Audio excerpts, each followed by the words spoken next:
we had to stop. We had to pause it because the intro's. I have to start with this video today. Everybody, stop the presses. Stop the presses. I had to stop everything because this is going to be our new intro for the rest of our lives. Do you want me to op the show? No, I really don't. I stopped it on purpose because this is our new intro in perpetuity. Ladies and gentlemen, Lochlin Cross talking about coming on the show today. Here we go. Yesterday, I was let go by Cruz. That's not a joke, not an early April Fool's Day prank. It's real. I promised a announcement today. I wonder what it means to be let go on leap year. Anyway, the announcement is I'm going to be on the Dean Blundell podcast on Monday. I have been a regular contributor to his podcast over, the last couple of years. He refers to it as my unpaid internship with Cruz Media, and Dean is gracious enough to allow me to continue that with him. So I'm going to be on Monday, and I don't want to sit in a negative place. So I kind of want to do one show, talk about it, get it off my chest, and then move on. So anyway, Cruz Media, you can go to their webpage, criermedia.co, for any of the links. But you can also find the Dean Blundell Show podcast on any podcast place, Apple, Spotify. I'll put it up on my Locker Room YouTube page as well. All right. I'm going to take the weekend off. We'll chat next week. And thank you for all the messages. I've been overwhelmed. At about beer 4 yesterday, I had to stop responding. But I'll try to get back to everybody. All right. Talk to you soon. There we go. Now we can officially start the program. Okay, there we go. There we go.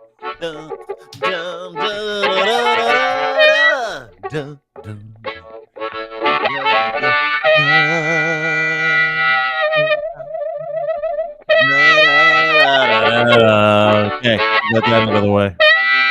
Welcome to the program, now featuring more of us, as Lochlin Cross has been forced into the digital world like the rest of the free universe. Welcome to the program. My name is Dean. Joining me on this program, as always, and in perpetuity now, my new intern. We call him the man-turn, Lochlin Cross, who, as you just heard, is no longer employed as a radio host at 957 Cruz FM in Edmonton. You announced that this weekend. How are you, buddy? How are you doing?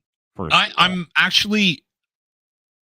good, and I'm surprising the people in my life about how good I am, if we're being honest, because, we'll get into it. That's why I asked. Yeah. I'm interviewing you today, so this is not a co-host sitch.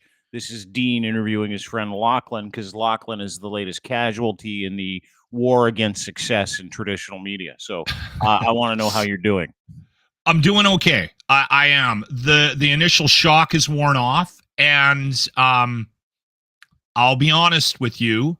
I've known this was coming, and this is not a joke. I met my new boss about 3 months ago on a Zoom call. Got a vibe. And I came home and I told my wife I'm going to get fired.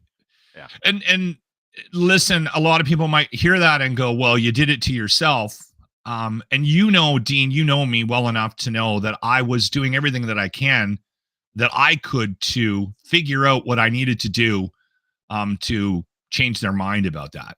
But I was pretty certain and I was doing it not only for myself, but also for the team.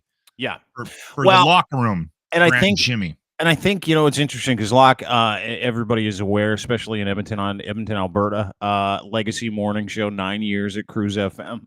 Excuse me. A little cough, a little sympathy cough. Yeah, I'm good. Coffee down the wrong hole.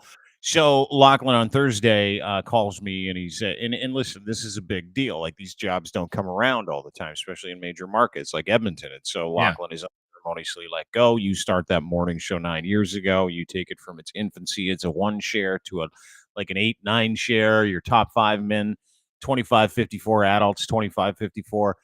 You did a great job, but in any situation, right? When the end is coming, because as you point out like for the last 3 months, anytime there's a change of guard, and it's like this for any radio station, any company, they'll want to bring in their own people. They want to impress everybody with their own panache.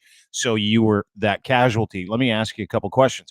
So you go in on Thursday, you do the show. Did you have an inkling it was coming on Thursday, and what was the experience like? I don't mind it. Yeah, that there was a lot of things, and we don't need to get into the details, but there was a lot of things over the last couple of months that gave me an indication that my time was coming to an end, to the point where, you know what's interesting is that everybody in that situation, the one indicator, and you and I haven't talked about this, but the one indicator that something is wrong and you need to start looking for another gig or the end might be here is silence, isn't it? Nobody wants to talk to you. yeah, I had done a decent job of sort of keeping a bubble around the show anyway. Yeah. So we were fairly functional without a lot of interaction, right? And radio has gotten to a point, Dean, you haven't been doing this for a long time. There is the consolidation and the marginalization of this industry. There's like one boss for 4 or 5 radio stations. So you have to learn to live in an environment of a lack of communication because they're too busy. The upper management, the gatekeepers are way too busy. So for me, the silence wasn't it. It was a number of other things. And again, we don't need to get into it, but I literally had everything that was mine out of the building. I had all my when they asked me if I needed to do anything, like to grab my personal effects, I said, no, I've got everything except a box of dildos, which we used for a bar game called Musical Dildos. I don't want to explain it, but something you won't hear at a firing at like KPMG. No, I've got everything. I just need to grab that massive box of dildos in the corner there. We got like 6 like pretty substantially sized dildos, and I had to go grab that box and walk out with that. So, because listen, I'll take you through the and let me ask you if you're. By the way, Musical Dildos is a fun game. It's a great game. I don't know if you've seen it, but hopefully we'll bring it back on this program. But what happens is when you get fired, usually, specifically in radio, they will wait until the second you get off the radio. So your show's done at 9:00. They'll walk down, meet you at the studio station. They got just stressful. I got a couple of HR people in the boardroom, and then you've got like a gopher that comes and gets you at the door, and then they walk you into a boardroom, and all of a sudden everybody's temperature is up to 12 because no one can predict what's coming next. Was it like that for you? Is that what happened? No, I knew exactly. No, but did someone come and grab you as soon as you walked out of the studio? Yeah, the guy that fired me came and grabbed me. Yeah. Did he really? Yeah. Was he nice about it? Was he good about it at least? Yeah. I mean, it's a difficult situation, right? Yeah. You know what? I want to start with a couple of positive things, right? We're going to talk about the state of the industry. So we'll get into it, but I think people that are in our shoes, before I get into the positive start that I wanted to highlight, I think the thing that people need to realize about where we sit is that the gatekeepers are just as scared about where the industry is at right now as everybody that's creating content. Like it's across the board. Sales is scared. Creative teams are scared. Like everybody involved in this industry right now is scared because of what's been going on the last 20 plus years, right? With the consolidation, with the marginalization, the voice tracks, and we're going to do more with less. And you hear all these things, and everyone is concerned. I told you this on the phone. I've heard from a number of people, surprisingly, from the company that just let me go. And half, I'm not making this up, half at some point in the back and forth said, you know what, we're just waiting for the shoe to drop, the other shoe to drop. I don't think I'm going to be here long. And that's not just my company. That's everybody in the business is dealing with that. You can hear it on the airwaves when you're listening. But what I wanted to start with was, I am unbelievably proud of what we accomplished in Edmonton with the locker room. And I could not have done it without Grant and Jimmy. Man, we were so lucky to get to do what we did for the last, we had such a good show. We had one of the best shows in the country, Dean. Mm-hmm. And we had unbelievable chemistry. And we got along. And here's the other thing. And this is something that doesn't happen a lot and is happening less and less in our industry. I got to go into work every day and do the show that I wanted to do. Do the show from my perspective. We were nothing but ourselves every day that we cracked a mic. Mm-hmm. And that's rare in this business. Mm-hmm. I got a note from a broadcaster who said, this is a really good, and he's giving me advice that I'll take on to my next job. He says to me, he goes, this is great time for you, Locke, to reinvent yourself, to make yourself more marketable for the next company that grabs you. That's how everybody in this business thinks, Dean. We've lost this ability to be ourselves in this environment, in this industry now, because everyone's scared about what that means. Mm-hmm. So we're desperately trying to find some version of ourselves that is marketable for the company. That's the wrong way to think about this. That's why we're in so much trouble. Trying to put a square peg in a round hole, to your point. Yeah. And you know what? It's funny because everybody has advice for you when you get fired, to your point. Yeah. Yeah. Where they'll tell fine. you, I don't mind that advice. I'll ignore it. A lot of it. If you've ever tried to give Lochlin advice, you know why it's funny. But it's nice that people reached out to you, right? It's nice that everybody's trying to give you advice and trying to tell you what to do.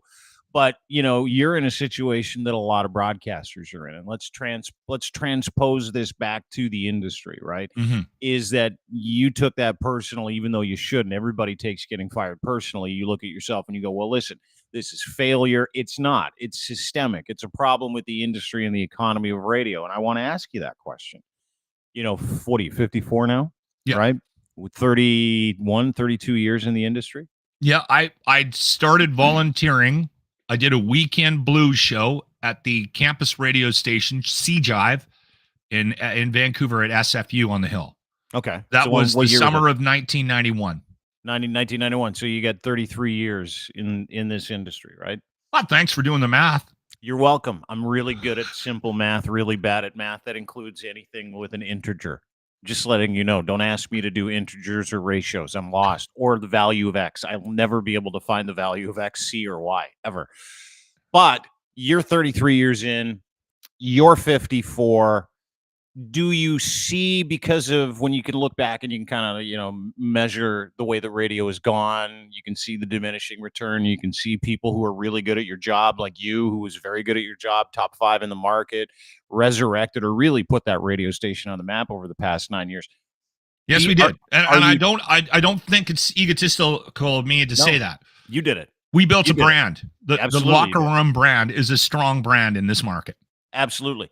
But the question I have for you is, I think the question I would ask anybody, Stuntman Stu, who got let go in that Big Bell purge. I mean, you're one person. That was 4,800 people. 4,800 people, Dean. Boom. Do you have faith that you want to get back into the industry, or are you done letting other people decide your fate?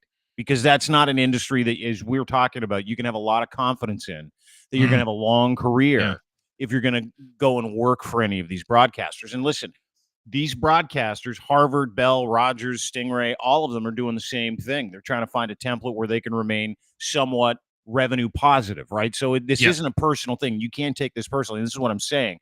But do you have any faith that there's room for you in that industry anymore? Well, first off, the first thing I think I'd like to say is, I mean, and you always throw the stoic shit at me, which is fine. God love you. But I think if you get fired and you don't take it personally, you might be a lunatic. You might have like a sociopathic disorder. Yes.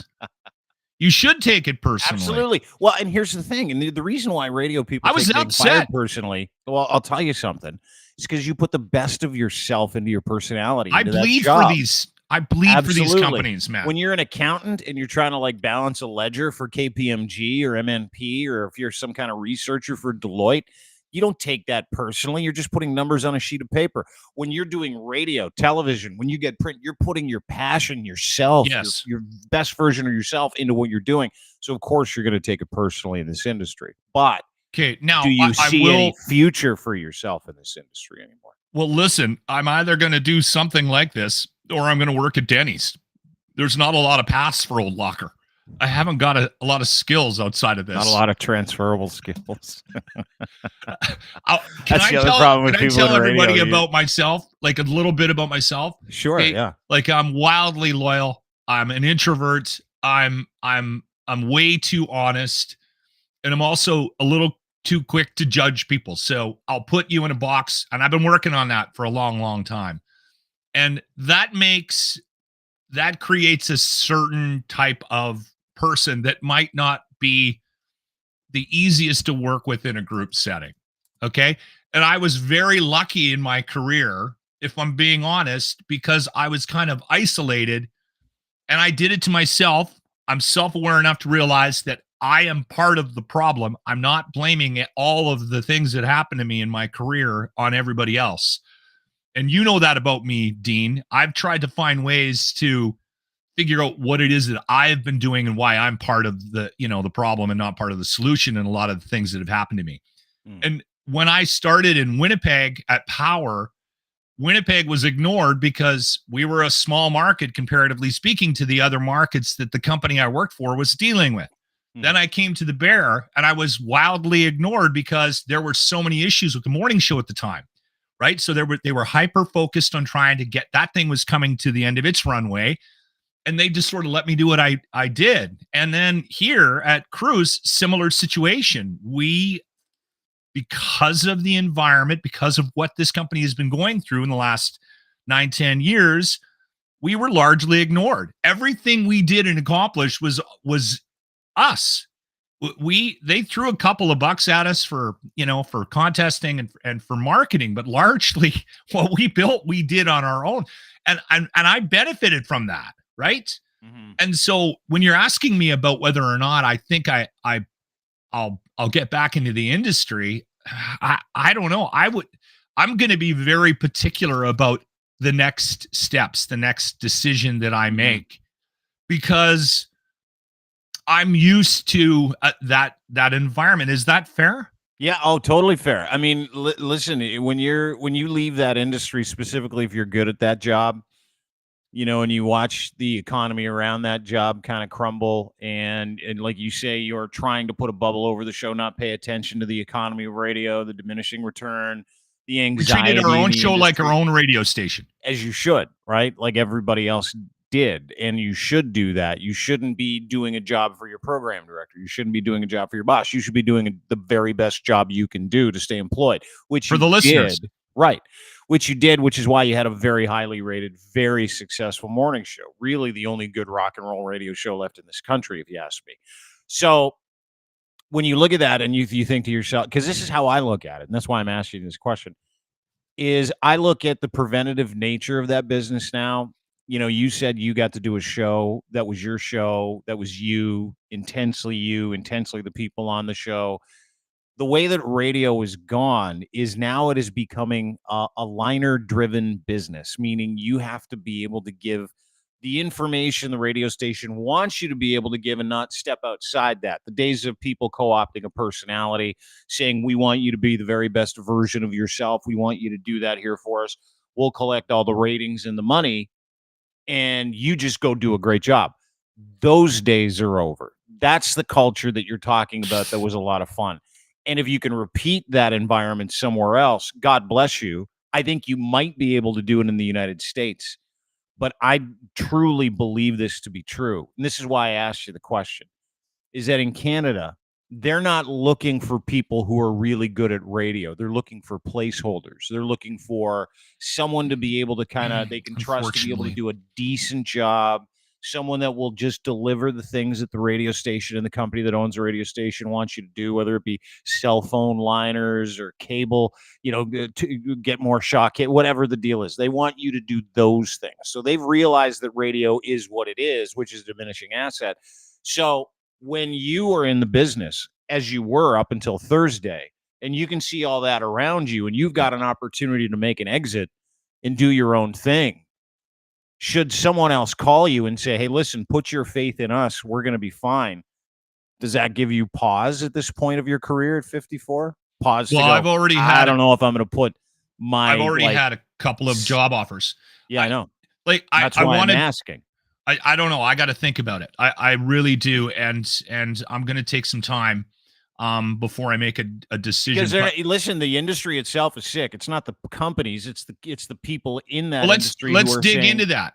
Let's dig into that a little bit, because I think that's worth the conversation. And I've had lots of time over the last couple of years to actually digest that. Okay.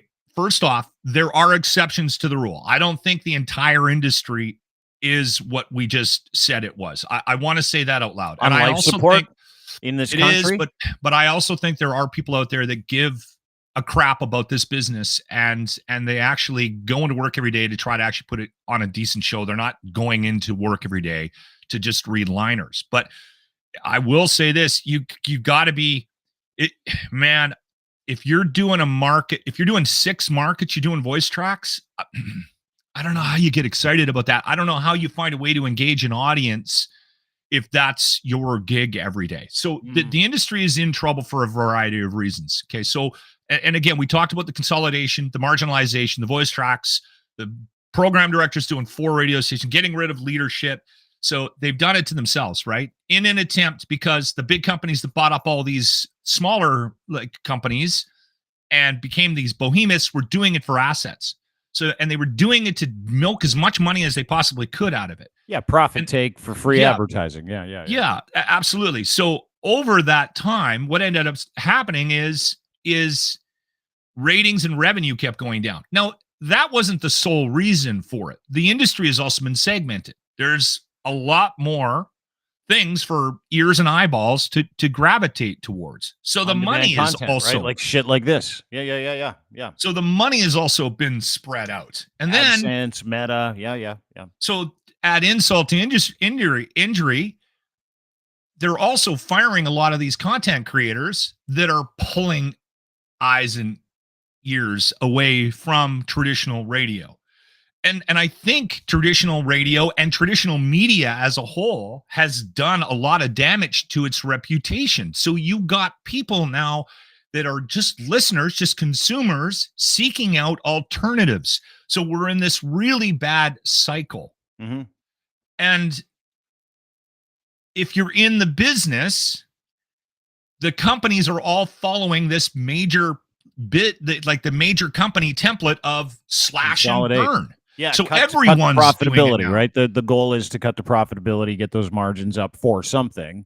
Yeah, and for a sale or whatever. It doesn't matter what it is. Yeah. And so the people that you have left working in the business are going into work scared every day. And it's not easy listen, I've been doing it for the last 3 months. It's not easy to go into work every day and try to create content when you know that there's a chance you're going to get fired. So But the thing that drives me crazy is I think there's still a lot of people left in the business that know what they need to do to save it. And it's between the records. And it's creating an environment where the jocks, your content creators, the people that work in the building that are trying to free and confident to create. Yeah. Yes. And giving something for the salespeople to actually sell, right? And giving them something to get excited about. Except the problem with that is that's the harder path. If you're at the fork in the road, the easier thing is slash and burn, cut the big salaries, hope that you make some semblance of profit for whatever reason. The harder path is to create an industry, a radio station, whatever, where everyone is excited about coming into work today. And then the audience can hear it. Like, here's the other thing. This is not just happening to people that talk on these things. It's happening to sales departments, right? They're slashing and so you're losing these relationships. And that's what this job, this industry is all about, relationships. And if you kill those relationships, you're going to lose those dollars, because a lot of times those dollars are tied to those damn relationships, Dean. And the people that get the ratings that hold those relationships. It's fascinating that this business doesn't consider the collateral damage of their decision making. You know what I mean? Like, it's one of those. I think they do. I just think it's the easy way out. But totally, it's like, hey, listen, are we going to do a great job of finding great talent? Are we going to do a great job of reinventing the content, selling the content? Are we going to do a great job of finding different buckets of revenue to be able to match traditional with digital? Those aren't the conversations that they have, right? In traditional media, the conversations they have are, ooh, how many people can we get rid of and use AI for? Number one. Now, number two, it's, ooh, how can we be as lean as humanly possible to get rid of these dead technology assets? That's what they're trying to do in that industry, right? And to that point is, we do work. We digitize traditional media for sale. We do programmatic direct ads. We do all the stuff that radio asks the digital world for. So we do that for people. And in these conversations I have with these people, they all have said the same thing. It's like, they are literally big radio companies in Canada right now. And I talk to guys that are facilitating these deals.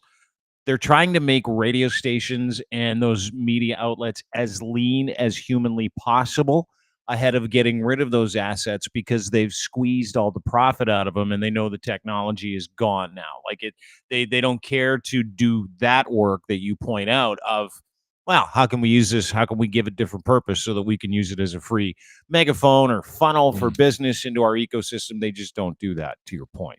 Right? Well, I think the other issue too is we're dealing with a situation where these companies, you got guys that are left in them that still remember how much money they used to make. So now they're not willing to settle on the money that they're making now. It just isn't good enough. So we need to make changes to get the profits up. Okay. And so that's a problem. The other problem is, and I think you nailed it, is that a lot of these gatekeepers are having conversations amongst themselves about the longevity of radio, terrestrial radio as a whole. Yeah. They've lost faith in it. So if they've lost faith in it, are they going to do the hard work that it might take to revitalize it? And I don't think it's ever going to, I don't think it has the capacity. So if you ask me, that's where you're wrong. I could be. In my opinion, I think if you actually, give me one radio station and let me do what I want with it. And don't worry about profits. Just give me 3 years. Those words I can make a ton of money. Those words you just uttered will never endear you to a company to say, here's a radio station lot. Don't worry about money. That's the only thing they're worried about. That's the problem. Yeah, we worry about money, and that's what makes the world go around. Totally, dude. Like, anytime there's a season for everything. Unfortunately, God bless Marconi, season for radio's done. Season for TV's done. Season for print's done. It doesn't mean they don't have a cool, cute niche in the world of communication and entertainment. That's not what I'm saying. Yeah.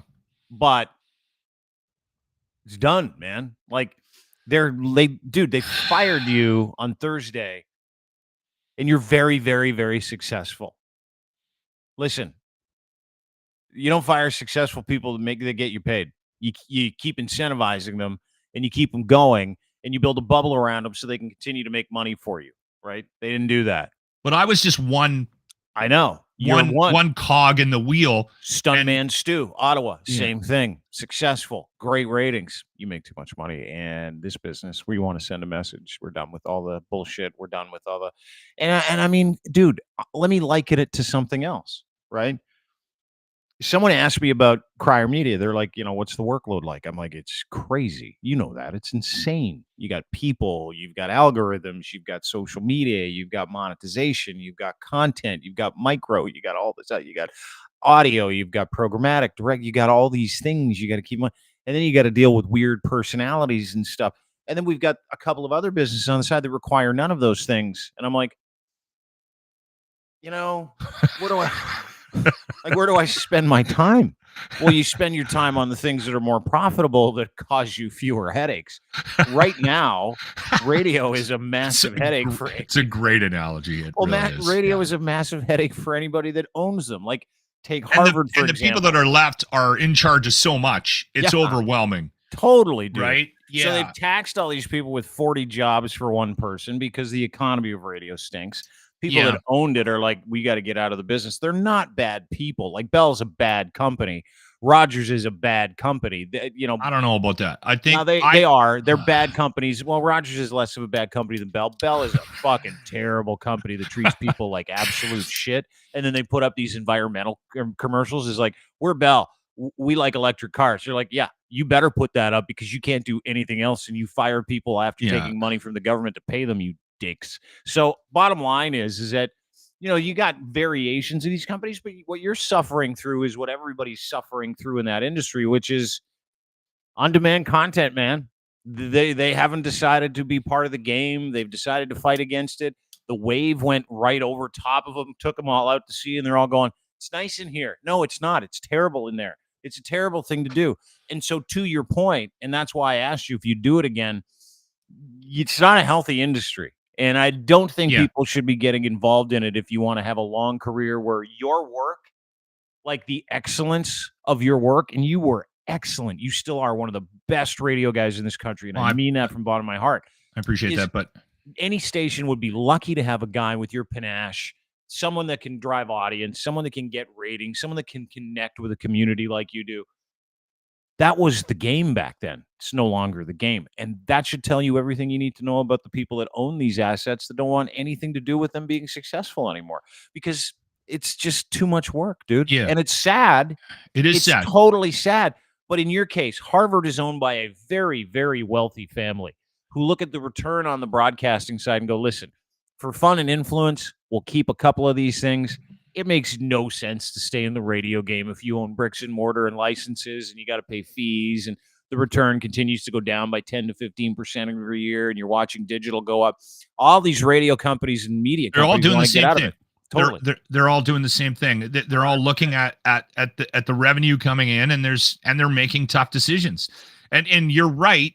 At the top of this discussion, you said you can't take it personally, Locke, even though it's hard not to. And that's what I've been trying to do. I've been trying to separate my own feelings from this and have a look at it from where the business is right now. And I do have some advice from people for people just based on what I've gone through in my career. I got lucky. I got a call from this guy, Dean Blundell, who wanted me. Like, it's been over 2 years now, Dean. We've been doing the podcast, and you wanted me to jump on, and I did, and we had instant chemistry, and I have learned so much more about this industry, and I've become a better broadcaster because of my relationship with you and doing this podcast. We're going to do it on a more regular basis, and you've agreed to do that because you realize that I will lose my mind if I'm not doing something.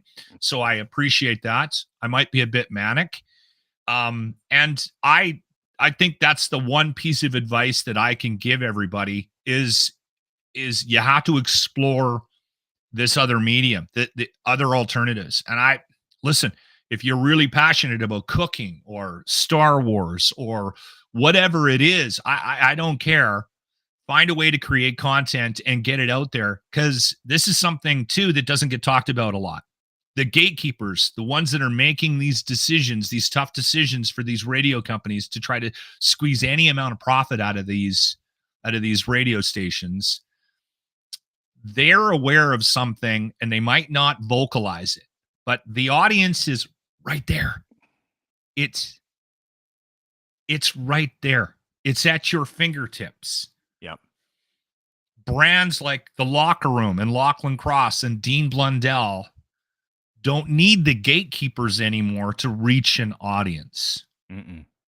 And that's also adding to the issues of traditional media, right? Yeah, I left that part out, but to your point, and that is a great, great point.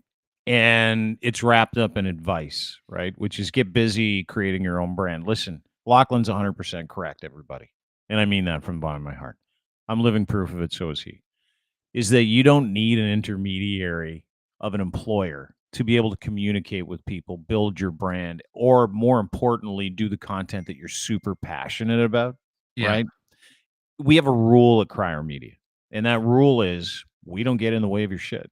I don't want to work with people because I want to tell them what to do so we can have a bunch of me. I want to work with people who are way better at their stuff than I would be. Bring And I your want passion to us. stay away from that. I Yeah. want to stay away from your passion. I want to allow you to work. I want to allow you to breathe. I want you to go and make money. We want you to go and have 12 jobs. We want you to have 15 clients. We want to help you make that money because that's good for us, right? Radio stations, media companies, they don't want what's good for you. They want what's good for their shareholders so they can pay them dividends. So you're a number on a sheet, right? Here at Crier Media, Lochlin's a human being who's got a ton of road in front of him, and he wants to do great content, and he wants to feel purpose, and he wants to have a great experience doing what he's passionate about, that he's one of the best in the country doing. I got lots of space for guys like that. Everybody should, right? Everybody should. But they don't because they're not interested in the people, and I cannot stress that enough. We're in the people business, man. That's the only way to be successful, is to grab people like this and go, come with me. We found solutions. You can give us solutions. Let's match up our skills and our effort and our desire to go out and fuel our success together. Yeah. That is this space. The other space is fuck you, fuck that, fuck this. I don't care about that. You're not important to the process. This is a dead industry. We want real money. We're not interested in giving you a paycheck. What we're really interested in is paying dividends and making sure that the people that own this company get a big fat $1 million bonus each for Christmas. Again, I still think there are people out there that get how to fix it. They're just maybe not brave enough to stick their hand up and go, hey, I got an idea. I've met them. I still think there are people left in the industry that know that what's happening between the records is going to save the business. Good content. Yeah. Anyway, dude, I'm really proud of you. You had a great run. You had a great and I'm not run. I'm not unhappy about my situation. I'm not. I swear. Getting fired is not easy, but dealing with what I was dealing with the last 3 months, I think you were just stressful. downsized. I was downsized, let go, shit canned. Yeah. I think shit canned actually is the best way of describing what happened to me. Dude, the tweet you put out, as soon as you put it out, my significant other, who is an executive, sends me a note, and she's like, that's an interesting way to thank your employer for the years of employment and endear yourself to an audience. I'm like, it's Lochlin Cross. He's never going to change. Your tweet, Cruz shit canned me today. I plan on getting drunk tonight and sleeping in. Watch for an announcement. But wait, hold on. Here's the thing. Listen, I appreciate the opportunity that I had over the last 9 years. Yeah, totally. And like you said, they paid me well. Yes. And I got a chance to build a brand. Working relationship. You offered But a service. They paid you for the service, and then they said, we don't want you doing the service. They let me go. Totally. You're not going to see me write a 7-page Facebook 44 thread tweet about how grateful I am for all the people I worked with. I'm pissed off. And you know what? It's okay to be angry. That is a natural reaction to this. They decided that they're better off without me. Right? And so I'm going to move on. They're going to move on. And that is okay. And I'm not going to reinvent myself. I kind of like who I am. And I'm comfortable with the things that I've done and the career that I've had. Man, you've said it to me almost daily when I started working with you. You said, I can't believe you're still doing this. Seriously. I know, but only because 54-year-old guys don't do morning shows at the level that you did them, and you're not what you're allowed to do. It was 2-3 years ago. I'm like, oh, there's a radio station in Edmonton that's still doing a dwarf tossing event. That's fascinating. We did we never did that. Please. You're going to get me. I don't need those letters again. Dude, it's over. All the past is owned by death. You've got nothing to answer for. I do worry about Grant and Jimmy. Those are the two people that I left behind that I'm very concerned about. And I hate to say that, but I hope they can pull it off. Well, if I know Grant and Jimmy, They're survivors. If I know you, you're a survivor. Listen, there's a time and a season for everything. Nothing, not any decision anybody can make for your life can take away the success that you had, the human being that you are, the father that you are, the friend that you are. That's the important stuff. Can you throw a husband in there just for my wife's sake? Nope. Because I've met your wife. She does all the work. She's the person that holds that whole thing together, dude. Thank God for my wife right now. I know. No kidding. She's got a good gig. She's fucking terra firma. She's awesome. This is, again, in these moments, and I want to encourage everybody to think like this. This is some stoicism. I'm going to throw it at you. You're going to like it. You're going to take it. No, it's annoying, but it is not annoying. You need to do it. In times like this, you get a real grateful appreciation for your wife, for the people that love you, for your friends. And the people around you, right, that support you. Yeah, and that's the indicator of the person you are, not some dude coming to grab you when you're off your show who has the collective radio experience of a 7-year-old, not some guy that says you don't work into his plans, who has not been in radio for the last 20 years and used to be a club DJ. And it doesn't matter who that person is, where that person is, why that person is. It's not a guy at Bell who decides that Lisa LaFlamme, her hair was too gray. I liked that hair. I love it. I thought it was hot. I thought she looked awesome. It's not someone who comes up to you and says, "Hey, listen, I've got a bright idea," and you're not in my bright idea. You're not in control of other people's bright ideas and their own excellence in their own mind and how they justify their jobs to other people. But it will affect you every time you put your future in somebody else's hands. So to Lochlin's point, get super, super, super, super, super busy doing something for you, by you, that you can present to people and not give a shit about anything else. Nothing else matters other than the gift that you give yourself to give other people when it comes to the content that you do, right? You don't want anybody in between you and your content. Not a radio company, not a TV company, not a print company, not an agency. You want to be able to give your agency to yourself all the time. The second you work for somebody else, you give them your agency. You start working to please them. Please your audience. Advocate on the side of your audience. Create a community and continue to serve that community with what you're passionate about. To Lochlin's point, he's in yoga. I've been trying to get him to do a yoga series for a long time. He's not a radio guy. He's the best version of himself today, and everybody else should be thinking like that too. That's what I wanted to say. And I'm glad I got the box of dildos out of there. Yeah, it's tough to replace, right? And when you go buy 6 dildos like in one sitting, people will ask questions. It's like $500-$600. They're $100 for a dildo. I don't really want to talk about why I know so much about how much dildos cost. Well, because you played musical dildos and you bought a lot of dildos for musical dildos on your radio show. That's why. They're like $70, $80, $90. Like for a dildo? The bigger ones. Yeah. For the bigger ones. The ones with veins are more expensive. And then we had to buy lube, right? Because we wanted them to be slippery when people went to grab for them. Oh, those are the days, huh? Musical dildos and dwarf tossing. Game over.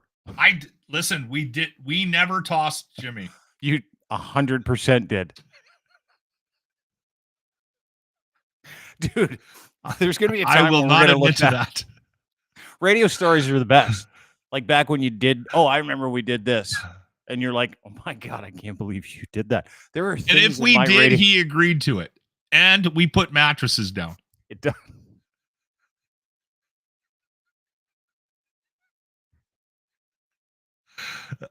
People are going to miss the locker room. I'm telling you right now.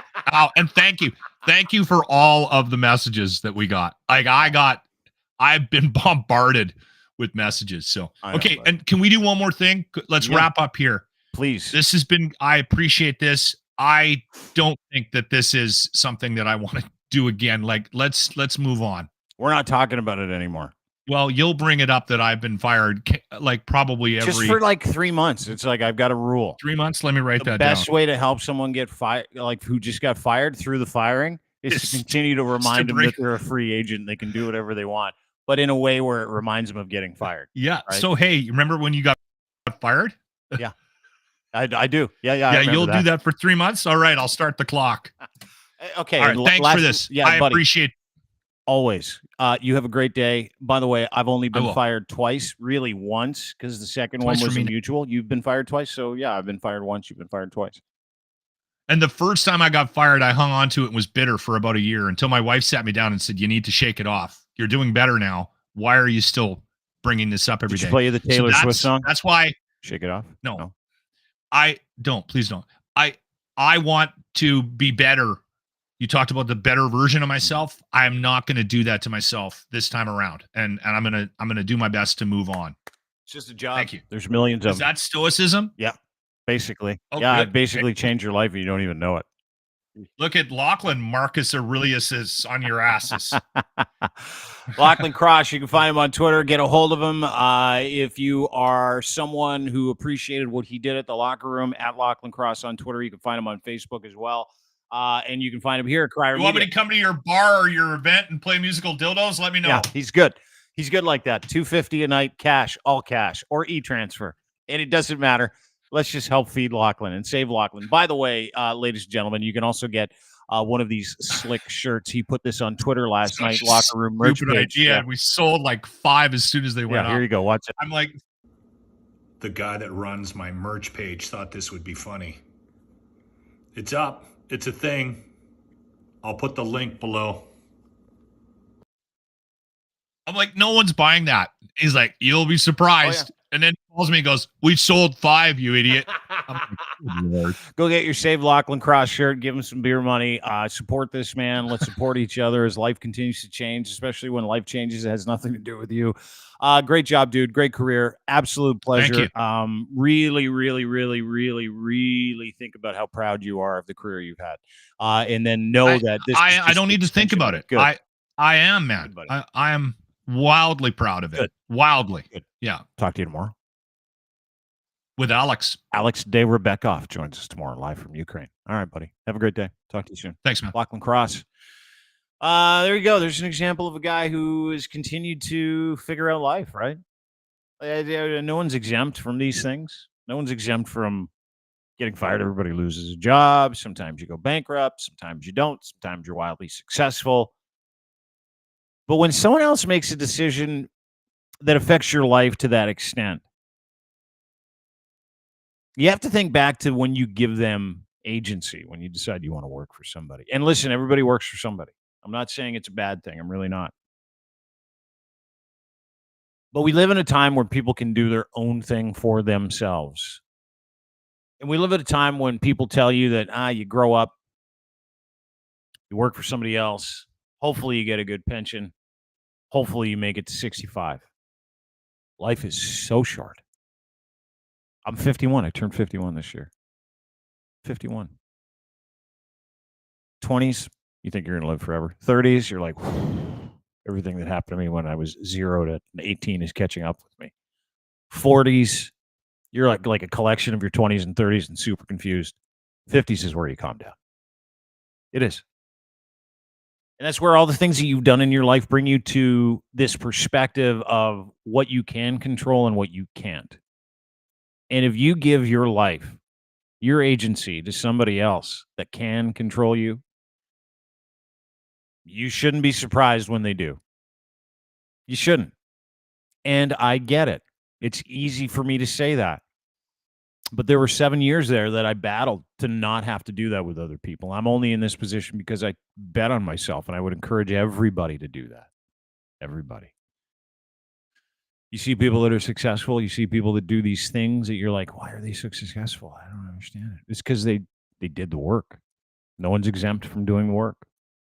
Nobody, not you, not me, not anybody. It doesn't matter. 33 years in radio like Lochlin, 15 for me. You can be as incredibly successful as you want. You're not exempt from doing the work of getting into a new career or doing something else. So don't take your ego with you. Bet on you. Have a great day, everybody. Appreciate you being part of the show. Don't forget, everything we do is at Crier Media. Go to crier.co for more details. You can get us at YouTube as well, Crier Media on YouTube, or Dean Blundell Show on YouTube. As always, brought to you by our friends and yours at factcheck.io, FAKTCHEK.io. This is fact-checking software, disinformation killers. You've got scientists, journalists, all kinds of people that have come together to say, all right, if they can sew a face that belongs to someone else onto someone else's head, you can probably figure out a way to track this information. And they've done it socially. They've done it, when it comes to the World Wide Web. They have figured out how to operate in that world of sentiment and intention. Not only do you get to figure out whether or not the sources that you're reading are real, they will also tell you where they came from, who wrote them, and how much money was spent on them. They'll tell you whether or not they were bots and trolls that gave it gas. They'll tell you whether it's organic or inorganic, and then they'll offer you other solutions so that you can actually be informed, and then you can turn around and you can share that information with the world so you can look super smart.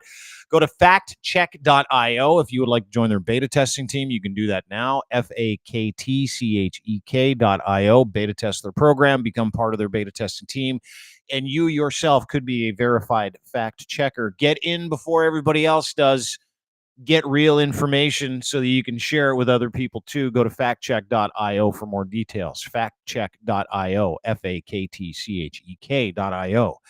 Do you believe?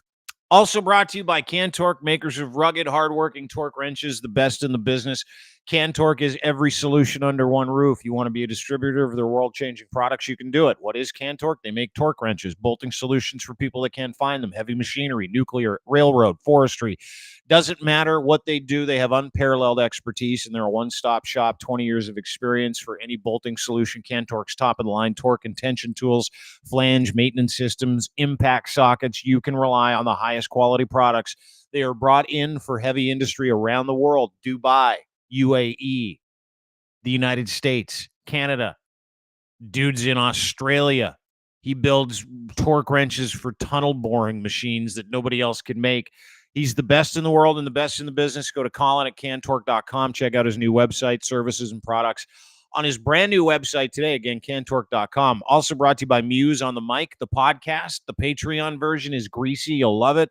Emily and Riley are the two hosts and owners of Muse Massage Spa. Go to musemassagespa.com for more details. 1290 Finch Avenue West, Unit 13. Toronto men, Toronto women. If you're looking to play and you're looking for a safe experience, and if you're looking to go and have a lovely evening, this is the best body rub parlor on the planet. 1290 Finch Avenue West, $20 off, 45 sessions. Now, here's the catch. They've also got a podcast because they like to entertain and educate their sexologists and advocates. Muse on the Mic. Go and download it. Subscribe on YouTube. Subscribe on Patreon. And learn a thing or two about relationships, about playing, about sexual activity in a safe environment, about how to explore fantasies and kink and how to do it in a safe environment. They're advocates and they're yours. Go and download their podcast today, Muse on the Mic, anywhere you get your fine podcasts, including YouTube, Crier Media, and, of course, Patreon. And we're brought to you by Gitch, engineered for any level of performance as well as everyday life. Gitch underwear for men, boxer briefs, pouch in the front, top prospects. They come in blue, they come in purple, they come in red, they come in orange, and, of course, camo black. I like to call black underwear camo, just in case. Anyway, Gitch3 is your promo code. Buy 3, get 1 free. Again, Gitch3 at checkout. edsfineimports.com. Underwear made for any level of performance in everyday life. You can walk, run, or sprint through your day. Very soft, super soft, barely there fabric, moisture wicking. Premium underwear designed with your movement in mind. And, of course, that pouch in the front made for Canadians by Canadians. So the pouch is a little bigger. Fellas, you're welcome. It's like a push-up bra for your things. Go to Ed's Fine Imports today. Gitch3 is your promo code. He's got 4-packs and singles. When you order 3 or more, you'll get the 4th for free and 15% off. When you give him your email address, 15% off your entire purchase. Receive exclusive access to arrivals, promotions, contest invites, and more. Again, Ed's Fine Imports. Gitch3 is your promo code. Get some underwear. Have a great day, everybody. Appreciate you being here. See you tomorrow with Alex from Ukraine. Bye-bye.